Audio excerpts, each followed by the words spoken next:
नमस्कार दोस्तों। तो आपको स्वागत है और एक वीडियो में। तो देखिए, अगले वीडियो में हमने पढ़ा था alteration of g, that is variation of g. और मैंने बोला था कि मैं न्यूमेरिकल्स करूँगा। तो मैंने कैसे सोचा कि अगर मैं थ्योरी के साथ न्यूमेरिकल्स करूँ तो फिर ये वीडियो ज़्यादा लंबा हो जाएगा, उस सब का इंटरेस्ट घटेगा, ठीक है ना। तो मैं क्या करूँगा, एक चैप्टर कंप्लीशन के बाद मैं न्यूमेरिकल्स करूँगा, वो एक सेपरेट वीडियो करके मैं अपलोड करूँगा यूट्यूब में। मतलब एक चैप्टर ख़त्म करूँगा, उसका थियोरी कराऊँगा, उसके बाद न्यूमेरिकल्स एक सेपरेट वीडियो में बनाऊँगा, ठीक है ना। तो अगले वीडियो में हमने वेरिएशन ऑफ जी पढ़ा था। तो इस वीडियो में हम पढ़ेंगे ग्रेविटेशनल ग्रेविटेशनल फील्ड इंटेंसिटी। ई का चीज़ है ना, इंटेंसिटी, ओके। ई का चीज़ है। देखिए, ग्रेविटेशनल फील्ड क्या होता है। सपोज ये अर्थ है। अब यह अर्थ जितने दूर तक, अरे अर्थ आपको दिखाई नहीं दे रहा है ना, यहाँ पर अर्थ ड्रॉ करता हूँ। सपोज ये एक अर्थ है। अब अर्थ जितने दूर तक किसी चीज़ को अपने तरफ खींच सकते हैं उसको बोलता है ग्रेविटेशनल फील्ड। सपोज किसी चीज़ यहाँ पर है और इसका कोई अट्रैक्शन नहीं है अर्थ की तरफ, तो हम बोलेंगे कि इतना तक इसका ग्रेविटेशनल फील्ड नहीं है अर्थ का, इतना तक ही था, तो इसको ही अट्रैक्ट कर पा रहा है। In short, we will be talking about different forms of g. What is this g? This is the acceleration due to gravity. There is variation of g we have discussed, that on going up the g decreases, also on coming down the g decreases, at the center of the earth the g is 0, we have discussed. So that only we will tell, but in another form. So you have clear that what is the gravitational field. Gravitational field means up to which the gravity of earth can be felt, that is gravitational field. Now what is intensity? Gravitational field intensity. Intensity मतलब का क्या होता है, मतलब बोलता है ना कि सन रेज का इंटेंसिटी आज बहुत ज़्यादा है, मतलब कितना है अमाउंट, मतलब यहाँ पर कितना ग्रेविटेशनल फील्ड है, मतलब ग्रेविटेशनल फील्ड का कितना इंटेंसिटी है, यहाँ पर कितना है, डिफरेंट होगा ऑब्वियसली। यहाँ पर ज़्यादा होगा, यहाँ पर कम होगा, है ना। ठीक है, तो ग्रेविटेशनल फील्ड इंटेंसिटी का अगर हम डेफिनेशन लिखे तो डेफिनेशन होगा कि, चलो डेफिनेशन लिखते हैं, डेफिनेशन लिख लेते हैं, है ना, कि the force experienced bye a unit mass placed at a certain point, at a certain point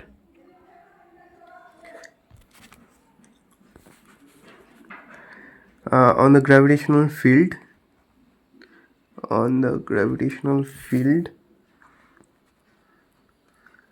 that is called as gravitational field intensity. Okay, this is the definition. Suppose there is one mass of capital M, and there is suppose this point be P O and this point be P, and there is another unit mass of 1. Unit mass is, that is only 1. So it will experience one force if this is the gravitational field of this mass M. So this will experience one force this side. So अगर हम F equal to what we know, G m1 m2 by whole r square. So here m1 is m and m2 is unit mass, so gm by r square. There is a separation between them if you consider it as r. हाँ, तो अगर हम gravitational field intensity को mathematical language में लिखें, suppose let us just consider the gravitational field intensity as E, तो अगर हम इसको ई से डिनोट करें तो हम इसको अभी लिख सकते हैं G M into 1 by R square, that is G M by R square.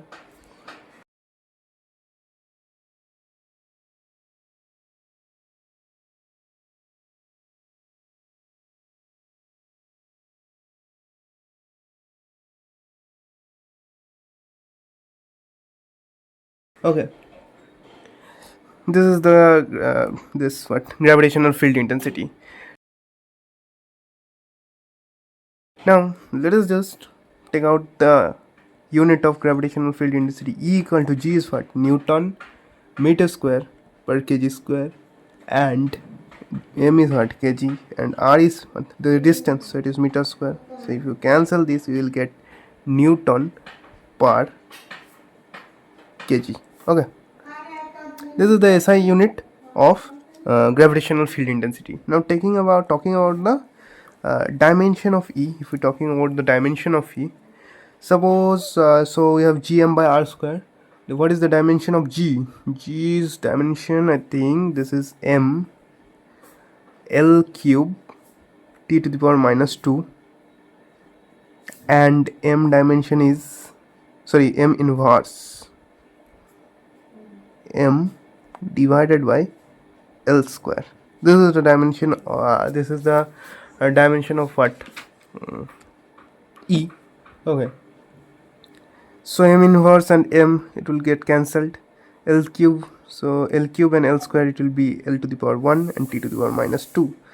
This is actually L to the power minus 2. This is the dimension of what? This is actually the dimension of and this is actually Lt to the power minus 2. This is actually the dimension of acceleration. अगर acceleration, अगर कोई चीज़ ऐसा, मतलब समझो एक गाड़ी चल रहा है एक रास्ते पे, हाँ, तो इसका हम एक्सलेशन मानते हैं. लेकिन अगर कोई चीज़ ऊपर से पड़ रहा है नीचे पर, हाँ, अर्थ के सरफेस पर पड़ रहा है, तो इसका हम एक्सलेशन क्या लेते हैं? जी लेते हैं. इसका हम जी भी बोल सकते हैं, है ना. तो जी का डायमेंशन भी ये है. तो जी को अगर, है ना, तो हम जानते हैं कि force equal to G M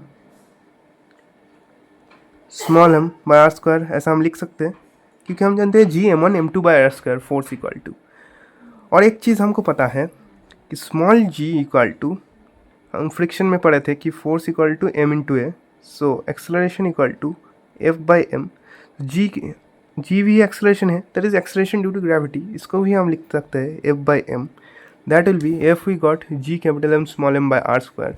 So if we divided g capital M small m by r square into m, we will get g equal to capital G m by r square.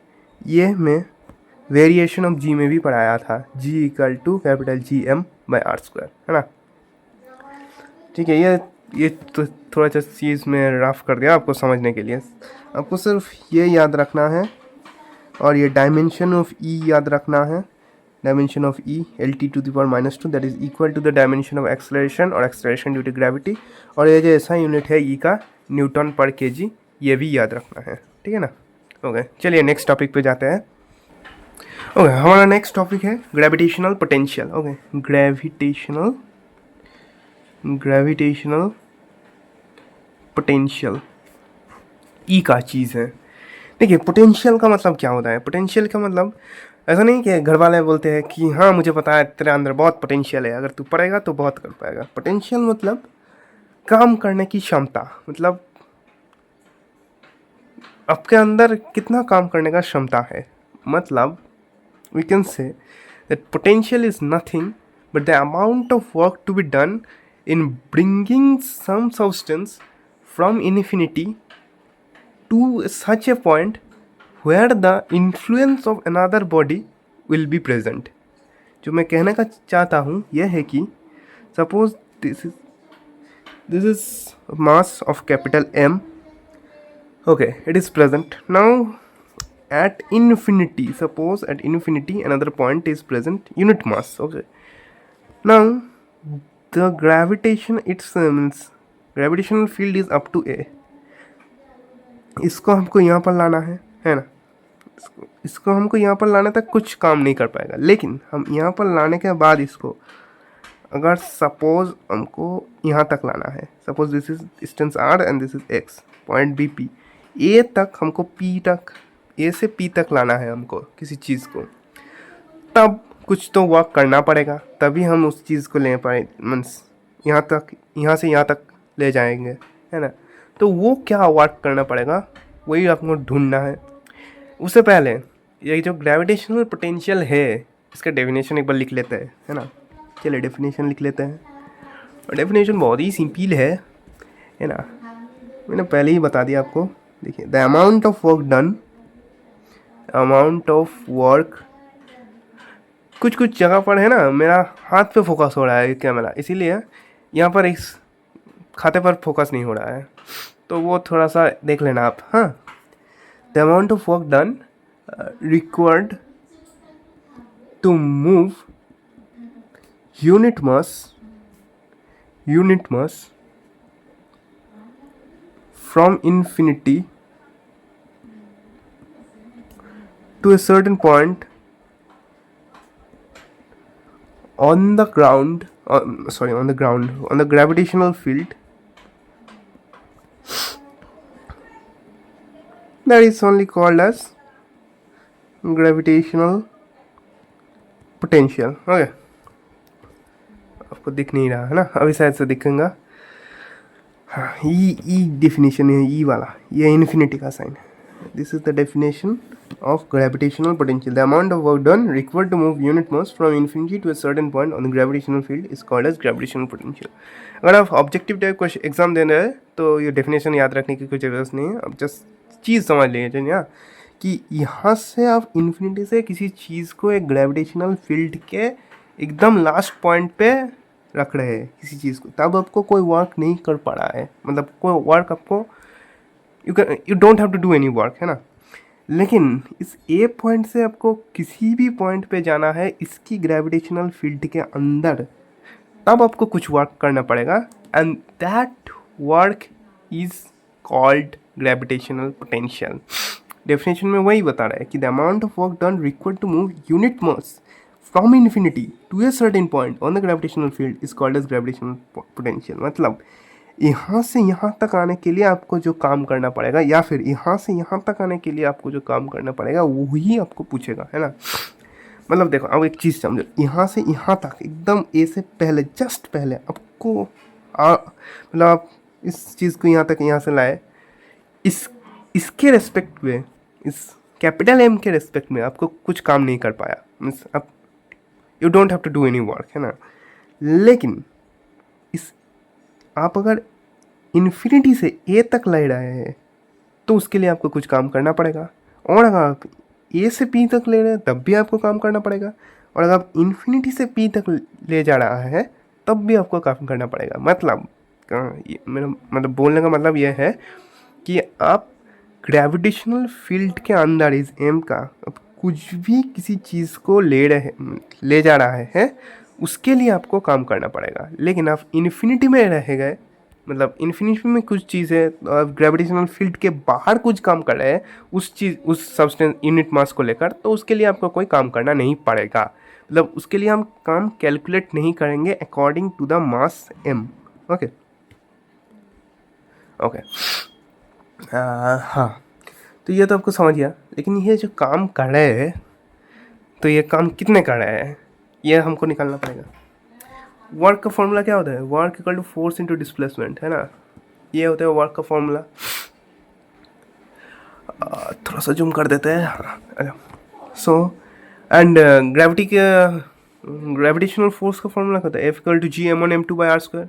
हम लिख सकते हैं G M, क्योंकि ये unit mass है, one पकड़ा था, unit mass है, तो हम लिख सकते हैं G M one M two. M one की जगह हम कैपिटल एम डाल रहे हैं और एम टू की जगह हम वन डाल रहे हैं, और इसका जो मतलब ये जो सेपरेशन है ये एक्स है, तो इसका हम एक्स स्क्वायर लिख रहा है। क्या तकलीफ है? कुछ तकलीफ है क्या? कोई तकलीफ नहीं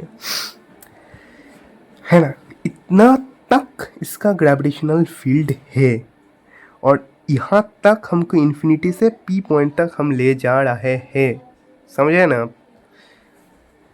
ठीक है, तो अभी देखो, अभी हमको काम करना पड़ेगा। सो काम कैसे निकालेंगे कि कितना काम करना पड़ा इन्फिनिटी से पी पॉइंट तक ले जाने के लिए? देखिए, सपोज हम ए से छोटा सा, बहुत छोटा सा डिस्टेंस बी तक जा रहे हैं, जिसका डिस्टेंस हम मान लेते हैं डी एक्स, है ना। जिसका डिस्टेंस हम डी एक्स मान लिए। तो अभी कितना काम करना पड़ेगा? अभी बहुत छोटा सा काम करना पड़ेगा। सो वो कितना होगा? वो होगा डी डब्ल्यू, छोटा सा काम डी डब्ल्यू ही पकड़ते हैं हम, D W equal to force तो यही लगेगा इंटू डी एक्स, यही हो जाएगा जितना काम करना पड़ेगा। लेकिन ये काम तो हम आपको पूछे, अब बोले D W equal F d x, मतलब क्या न्यूमेरिकल में आप क्या करोगे फिर, है ना। तो इसका हमको इंटीग्रेट करना पड़ेगा। So W equal to integration of D W infinity से ऑफ आर सेपरेशन, मतलब पी पॉइंट तक ले रहे हो सेपरेशन ऑफ आर, तो हम इस डी डब्ल्यू की जगह एफ डी एक्स बैठाएंगे, integrate infinity r F d x. Okay, F d x की जगह हम लिख सकते हैं F G M by x square, और डी एक्स की जगह हम डी ए लिखेंगे। So G M by x square into d x, ये इन्फिनिटी से आर तक। Okay okay okay, so infinity G M is constant, so it will go out infinity r and this X to the power -2, जानते हैं ना नीचे जो आता है रहता है वो अगर ऊपर चल जाए तो वो माइनस में मतलब इन्वर्स हो जाता है ना, यह हो गया। तो जी एम इंटीग्रेट, अगर हम सॉरी इंटीग्रेट का साइन में फिर क्यू दे रहा हूँ, G M infinity R X to the power -2, फिर से यही रिपीट कर दिया यार, सॉरी यार, ठीक है देख लेना एक बार। जी एम, इसका इंटीग्रेट क्या होता है, देखो इंटीग्रेशन का फॉर्मूला अगर तुमको भूल गए हो तो मैं यहाँ पे ही लिखता हूँ, integration of X to the power N D X A to B होता है B to the power N plus 1 by N plus 1 minus of A to the power N plus 1 by N plus 1। तो यहाँ पे हमारा है X to the power -2 D X, R है तो हम यहाँ पर लिखेंगे R to the power -2 + 1 -1 divided by -2 + 1 -1 minus of a to the power n plus 1, that is infinity to the power -1 divided by -1. So that will be equal to gm -1, that is inverse, so 1 minus 1 by r minus infinity, that will be plus 1 by infinity, and 1 by infinity becomes 0, so that will be minus of gm by r. So what we get at last is that the gravitational potential at यहाँ पे P पे, इसका gravitational potential कितना हुआ, फिर हम infinity से अगर यहाँ पर ले रहे हैं, अरे ले जा रहा है, मेरा हिंदी उतना अच्छा नहीं है इसीलिए मैं इंग्लिश में बोल रहा था, ठीक है। तो ग्रेविटेशनल पोटेंशियल एट P हो जाएगा V इक्वल टू, हम पोटेंशियल किसी भी पोटेंशियल को हम V से डिनोट करते हैं, इलेक्ट्रिक पोटेंशियल को भी हम V से डिनोट करते हैं और ग्रेविटेशनल पोटेंशियल को भी हम V से डिनोट करते हैं। तो V इक्वल टू हो जाएगा -gm बाय r। एक चीज़ आपको बताना मैं भूल गया, यहाँ पर कहाँ गया, हाँ ये जो E है, E equal to gm by r square, ये अगर वेक्टर फॉर्म में लिखे, वेक्टर फॉर्म में अगर आप लिखे तो आप आपके किताब में देख सकते हो कि E equal to minus of gm by r square into R cap, ऐसा लिखा रहेगा।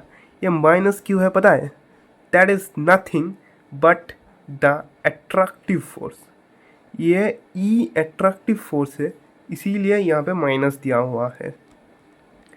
किसी भी बाउंड फोर्स मतलब क्या है, मतलब इलेक्ट्रॉन समझो एटम के चार पास घूम रहा है तो वो एक बाउंड फोर्स है, तो उसका भी जो भी होता है वो नेगेटिव होता है, मतलब जो भी होता है मतलब क्या, वो जो पोटेंशियल एनर्जी हम निकालता है वो नेगेटिव में आता है क्योंकि वो अट्रैक्टिव फोर्स है, इसलिए इसका नेगेटिव हुआ है। ऐसे तुम ये फॉर्मूला यूज़ कर सकते हो।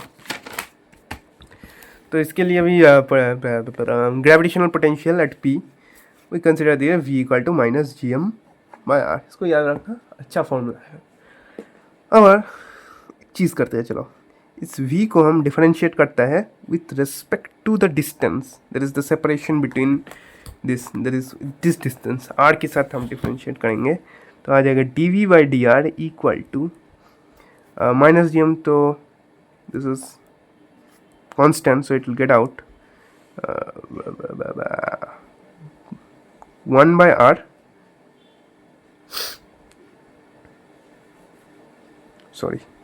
sorry, d by dr into 1 by r. Okay, so it will be dv by dr equal to minus gm 1 d by dr into r inverse. Okay, so minus 1 will come in front, dv by dr. आपको differentiation पता है ना? ऐसा differentiation का rule होता है कि suppose क्या बताऊँ D C Y to the power n by D X ऐसा है, तो हम लिख सकते हैं c into n into Y to the power n plus 1 ऐसा होता है ना? तो D V by D R minus G M D by D R into R to the power minus 1, so it minus will come in front into r to the power minus 1 plus 1.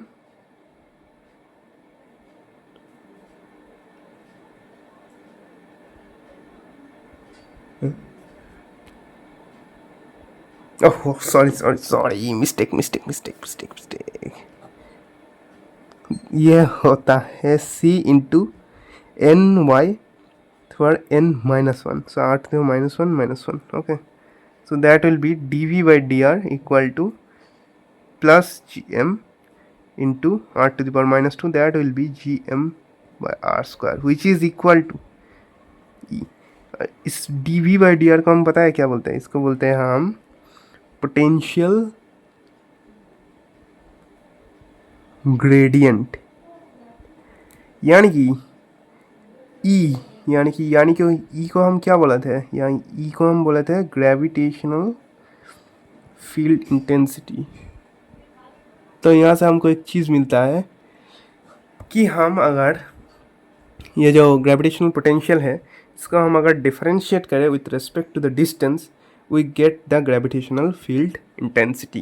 Okay, that's all. और एक चीज़ था, ये जो ई है ना, इसको हम लिखते हैं ऐसे, ई को हम लिखते हैं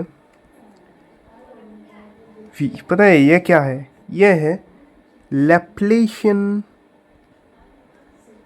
ऑपरेटर। अब ये लैप्लेशियन ऑपरेटर क्या चीज़ है?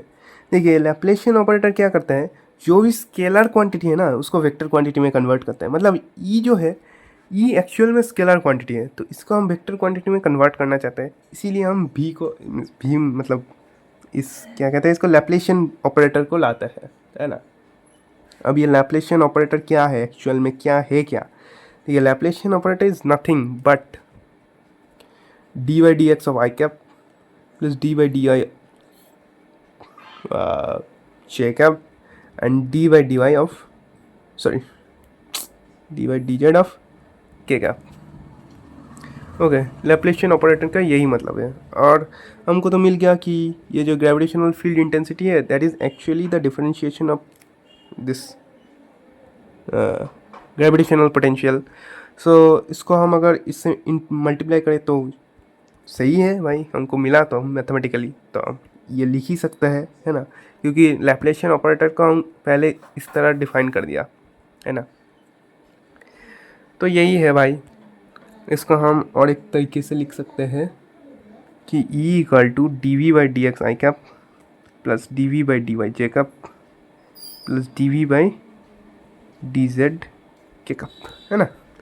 एक छोटा सा एग्जांपल, बहुत ही आसान से एग्जांपल कर लेते हैं ताकि आपको क्लैरिटी आ जाए। क्वेश्चन लिख लो,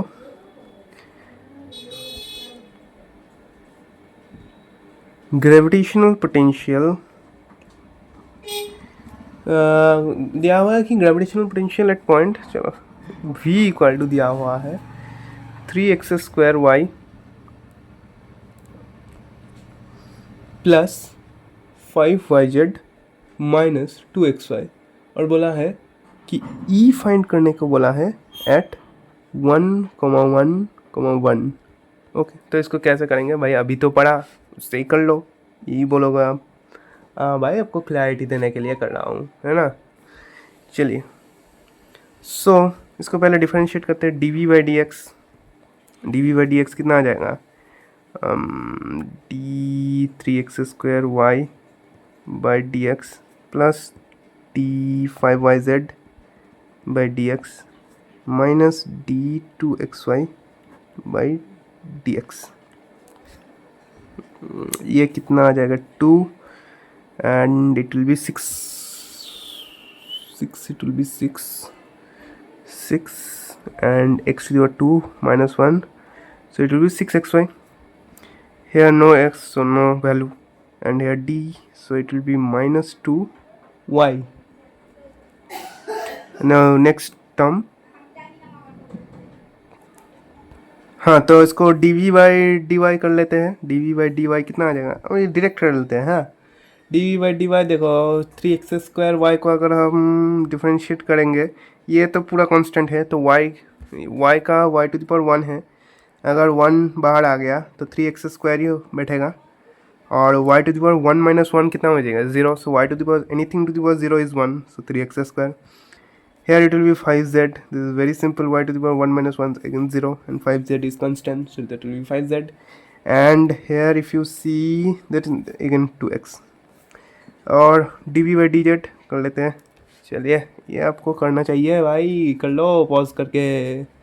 dv by dz देखो, पहले टर्म में कोई z नहीं है, दूसरे टर्म में भी कोई z नहीं, दूसरे टर्म में z है, दूसरे टर्म में 5yz है, तो ये आ जाएगा 5z. तीसरे टर्म में कोई z नहीं है, तो z नहीं है मतलब क्या, वो z के रेस्पेक्ट पे कांस्टेंट है ना, z पे वो डिपेंड ही नहीं करता, तो वो ज़ीरो आएगा भाई. कांस्टेंट का डेरिवेटिव पता है ना आपको, ज़ीरो होता है ना. तो ये सब आ गया. अभी हम e का फॉर्मूला क्या पढ़ते हैं, dv by D X I cap plus dv by D Y J cap plus dv by D Z K cap. तो इसका हम लिख देते हैं. कितना मिला हमको, 6xy minus 2y i cap 3x² plus 5z minus 2xj cap plus 5z k cap, है ना. अब e 1,1,1 मतलब xyz सब में 1 बिठा दो. 1 के 6 माइनस 4, 6 माइनस 2 4j आई कैप. 3 प्लस 5 कितना होता है, 3 प्लस 5 8 होता है, माइनस 2 6j कैप और 5 के कैप. तो यही आंसर है भाई, और क्या है भाई, क्या रखा है इसमें, बहुत इजी है. चलो, तो यह हो गया. अभी एक चीज़ था, वो चीज़ क्या है, ग्रेविटेशनल पोटेंशियल एनर्जी, है ना. देखिए, ग्रेविटेशनल पोटेंशियल एनर्जी के बारे में ज़्यादा कुछ नहीं लिखा है. मैं आपको फॉर्मूला बता देता हूँ, है ना. और एक चीज़ मैं बताऊँगा. देखिए, ग्रेविटेशनल पोटेंशियल एनर्जी का फॉर्मूला होता है, पोटेंशियल एनर्जी फॉर्मूला होता है माइनस जी, ग्रेविटेशनल लिख देते हैं, gravitational potential energy equal to minus Gm1m2/r. यही है भाई. देखो, डेरिवेशन नहीं आता है क्लास 11 में ग्रेविटेशनल पोटेंशियल एनर्जी का, है ना, तो बस फॉर्मूला ही काम आता है. तो ये आप याद रखना कि ग्रेविटेशनल पोटेंशियल एनर्जी का फॉर्मूला माइनस Gm1m2/r होता है. ये काम आएगा, बताता हूँ कब. एक अनदर कंसेप्ट पढ़ने जा रहे हैं, ठीक है. सपोज इसी पेज में पढ़ाऊंगा, उस पेज में या चलो इस पेज में ही पढ़ाता हूँ. तो इनमें रफ करना हो जाएगा, है ना. टॉपिक का नाम क्या है, एस्केप वेलोसिटी. एस्केप वेलोसिटी का मतलब कितना वेलोसिटी से आप एस्केप कर सकते हो, है ना. So escape velocity, suppose this is the earth, okay, radius of earth is r and mass is suppose capital M. Suppose one substance is placed at the surface of the earth of small mass m at the position A and it has to escape the earth's gravitational field, है ना. तो ये कितने velocity से escape कर, कितने velocity से यहाँ से जाएगा ताकि ये अर्थ की ग्रेविटेशनल फील्ड को भेद कर सके. तो इसके वेलोसिटी का अगर हम डेफिनेशन लिखें तो क्या हो जाएगा, देखो डेफिनेशन बहुत ही सिंपल सा हो जाएगा. The minimum velocity required for an object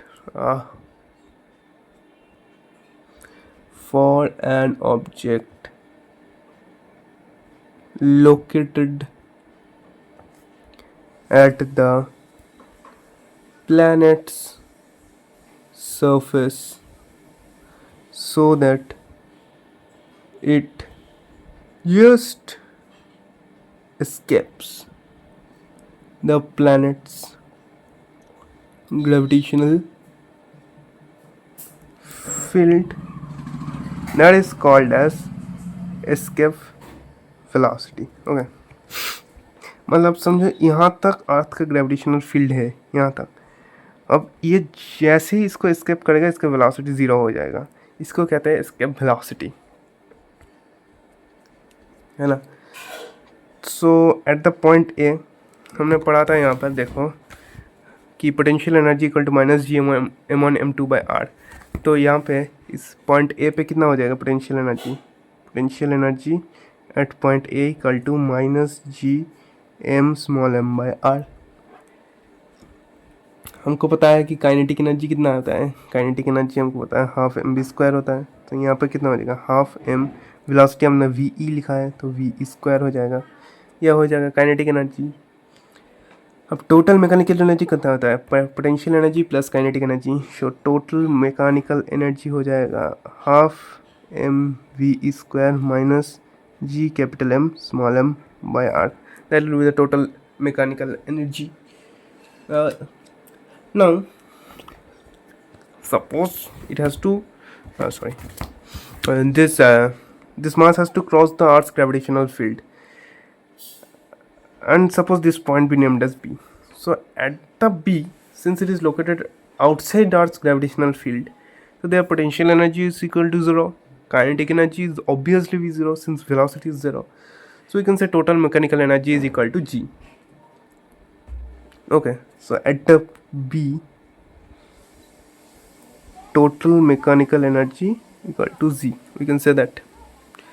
Now we know that mechanical energy is a gravitational field is a conservative field. So total mechanical energy at यहाँ पे A पे जो भी है B पे भी वही होगा। तो हम लिख सकते हैं कि हाफ एम वी स्क्वायर, उससे पहले एक चीज़ लिख लेते हैं कि total mechanical energy A equal total mechanical energy B, F M B square minus G capital M small M by R equal to 0। से हम लिख सकते हैं half M V square equal to G capital M small M by R लिख ही सकते हैं। तो अगर हम इसको सिंप्लीफाई करें तो वी ई का रूट आ जाएगा G capital M small m, two ऊपर आ जाएगा, एम नीचे आ जाएगा, ऐसा आ जाएगा root over of 2gm by R, ये आ जाएगा इसका वेलोसिटी, है ना। तो यहाँ से एक चीज़ हमको पता चलता है कि इसके वेलोसिटी है जो, so it does not depend on the mass of the object, and also it does not depend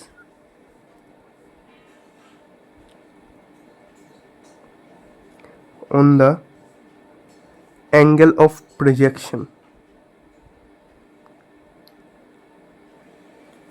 हाँ, ये ना कि ऑब्जेक्ट के मास पे डिपेंड करता है, it does not depend on the mass of the object, and also it does not depend on the angle of the projection.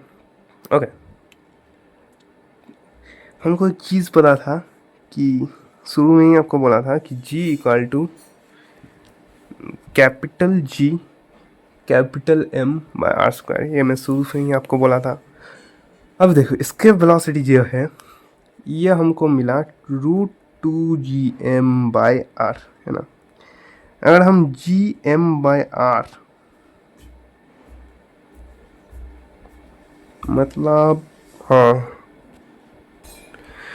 मतलब हम इसको gm को हम ऐसा लिख सकते हैं जी आर स्क्वायर, ऐसा लिख ही सकते हैं, कोई कुछ नहीं बोलेगा। तो अगर हम इसके जगह 2g r square by are लिखते हैं तो कोई कुछ बोलेगा और आर कैंसिल। सो इसके velocity is root over of 2gr, ये भी एक अच्छे सा फॉर्मूला है, इसको भी याद रखना। तो आज हमने पढ़ा ग्रेविटेशनल फील्ड इंटेंसिटी, जी का उसके साथ क्या रिलेशन है, ग्रेविटेशनल पोटेंशियल वो क्या होता है कि इन्फिनिटी से अगर आप किसी चीज़ को किसी के ग्रेविटेशनल फील्ड के अंदर ला रहे हैं तो उसके लिए जितना वर्क करना पड़ेगा उसको ही ग्रेविटेशनल पोटेंशियल कह रहा है ना। और उसका एक फॉर्मूला भी हमने देखा, उसके साथ ग्रेविटेशनल फील्ड इंटेंसिटी का क्या रिलेशन है वो भी हम देखा, इसके वेलोसिटी हमने पढ़े, ग्रेविटेशनल पोटेंशियल एनर्जी क्या चीज़ होती है वो भी हमने देखा, और एक छोटा सा एग्जाम्पल भी हम करें। इसके सारे न्यूमेरिकल्स मैंने जैसे बोला कि चैप्टर कंप्लीट होने के बाद मैं मतलब अपलोड कर दूंगा। अगर आपको मतलब अभी देखना है तो आप 3 दिन वेट कर जाइए, मैं 3 दिन के बाद उस वीडियो को अपलोड कर दूँगा। हाँ, 3 दिन में ये चैप्टर कंप्लीट हो जाएगा। और छोटा सा पार्ट बाकी है, केप्लर्स लॉ का एक्सप्लेनेशन बाकी है, जो मैंने बोला था आपको कि मैं वो कर दूंगा। तो मैं हाँ, चौथा वीडियो हो गया, तीसरे वीडियो में बोला था, ये चौथा वीडियो में केप्लर्स लॉ का एक्सप्लेनेशन आ जाएगा, क्योंकि ये वीडियो बहुत लंबा हो चुका है। अभी इस वीडियो में केप्लर्स लॉ का बात नहीं कर रहे हैं, ठीक है। तो केप्लर्स लॉ का एक्सप्लेनेशन आ जाएगा पिछले वीडियो में, और जियो स्टेशनरी सेटेलाइट और जो भी होता है वो सब सैटेलाइट्स के वगैरह वो सब बात हो जाएगा। तो और एक वीडियो होगा उसके बाद उस वीडियो में मतलब उसके बाद के वीडियो में न्यूमेरिकल्स कंप्लीट हो जाएगा। चलिए, टेक केयर, बाय।